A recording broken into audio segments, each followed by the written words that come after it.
But beyond that, a game that a friend of mine, Liz, showed me is West of Loathing. And that was really fun. I never thought that a stick figure game could be that fun. But then again, I remember there was like a karate stick figure game that I saw on Steam that was awesome too. This game is based in the world Kingdom of Loathing, which was an online browser game. You can actually still go to the site, and we'll put the links up, and you can play as like really, it's interesting like characters. Like they won't call them something like mage or something. For instance, in Kingdom of Loathing, they have like Seal Clubber, you know, and it'll tell you that the play style is Seal Clubbers hit things with sticks until they start moving. So you can understand that that's probably like a brawler. And they have like Turtle Tamer, and they fight with the aids of animals. So that could be like the Beastmaster in some games, or the you know, like sometimes, well, maybe not Ranger, but sometimes they kind of play around with that.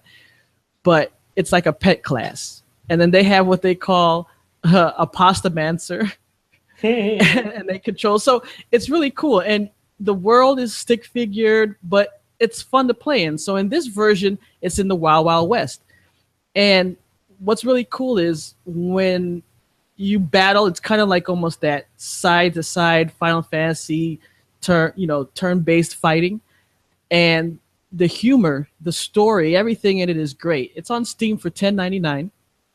And when you're playing it, the humor is really good. It's that kind of humor that you would see like on like Cracked or something like that. You know, it's like a little bit more adult. You know, nothing offensive or anything like that, but a little bit more adult humor. There's all types of things that you can find: gadgets, weapons. You put your class together. There's tons of quests. You have like your main quest. You have side quests.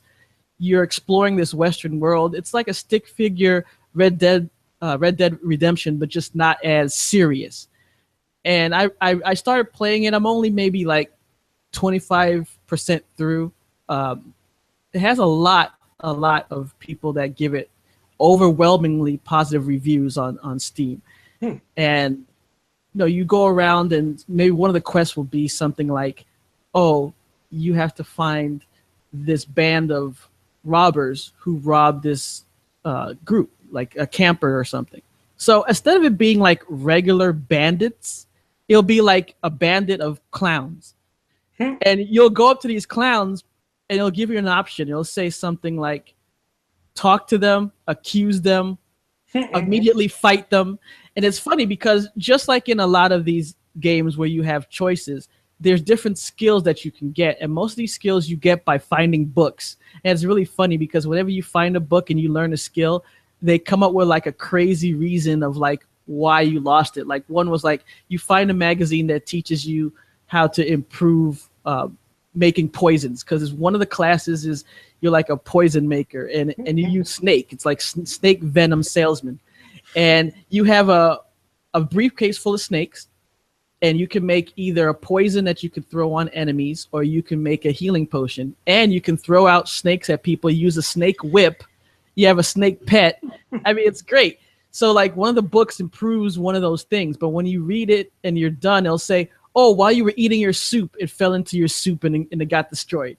And it's just every time you find something like that. And one of the crazy things I thought was great, when you go into like almost, there's a couple of main towns and they'll have an inn inside. And in the inn is where you get a lot of the quests, a lot of your main overall quests are from. And they have spittoons in there. There's always something in the spittoon. But when you're getting into it, it'll tell you like, wait, are you sure you want to put your hand in this? And they'll describe in detail how nasty it is. And you'll even get like a buff. But like I said, the items that you get from a weapon to a necklace or a thing like that will end up being, a pretty good item. So as I said, I haven't finished it yet. But the game is really, really fun. There's one of the big things in the game, like I said, how they have killer clowns. They also have demonically possessed cows. So it's like, instead of having like, a regular enemy, it's cows, and you're fighting these cows that are possessed by demons. And sometimes, you you'll find things in the West that has nothing to do with the West, at least normally. Like you'll go somewhere and there'll be like a pentagram and there'll be ghosts and there'll be skeletons. So it's not just fighting your standard Western bad guys. There's like so much in it.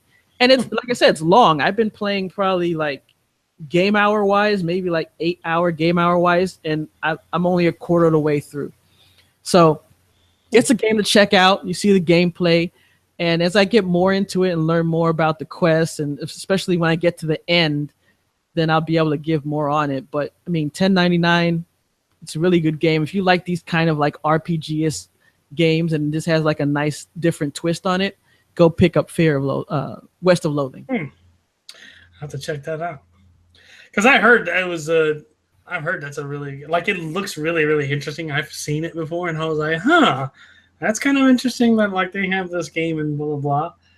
And it did look really neat how they, like, you look at it, and it's like, oh, it's stick figures. And you think, like, it's garbage. And then you start playing it, and there's games that, I'm trying to remember what the heck was the name of it. There was one, I remember when they came out with Wasteland 2. Wasteland 2 had that old like Fallout style kind of like graphics and all that. And like you sit there and you look at it and you're like, yeah, it doesn't look all that great and all that. But you start playing the game and it's like, man, this is a really good game. You know, and that's the one of the things that I love about, you know, gaming in general. Is like you don't necessarily have to go with like the most popular game or the most popular board game or best graphics or best art or whatever.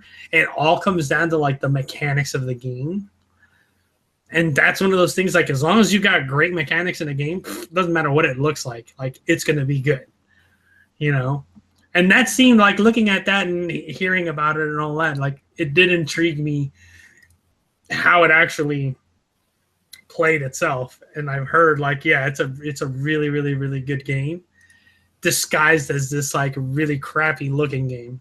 Yeah, and it's stick figure, but they actually put like design into it, so it's supposed to look like someone drew it.